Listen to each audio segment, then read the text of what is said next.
Parang kailan lang. Nagsimula ako, halos walang maniwala sa akin kasi motor lang yung dala ko.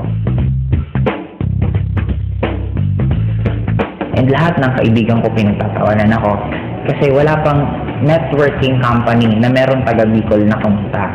Pero after 4 years, sobrang grabe ng blessing na binigay sa akin. 4 years, 4 na sasakyan.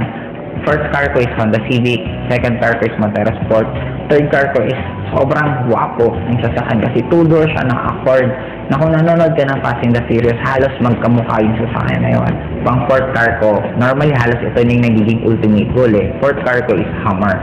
Na ang kagandahan dito, may maliban lang kasi since ang taas ng gas consumption ng Hummer, binigyan pa ako ng in-global ng bonus na profit sharing na worth 600,000. 350,000 para daw pang gas ko sa Hummer ko.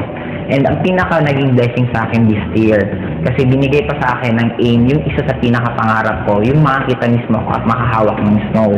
Nakapunta kami for 12 days sa United States, all expense paid, may piso, wala akong ginastos. Ang ginawa lang namin doon, walang iba kundi kumain, mag-shopping, mamasyal, sobrang sarap ng buhay.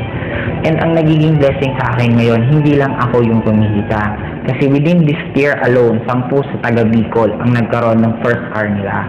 And I already created more than 30 millionaires under me.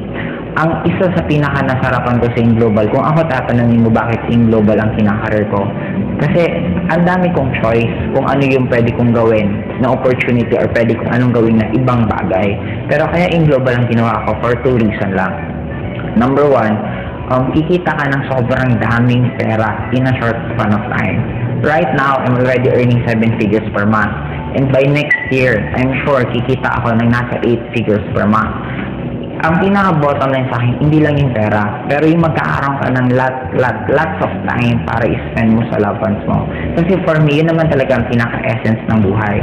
Money, importante, pero ang pinaka-importante sa lahat is hindi ka mawala ng time para sa loved ones mo.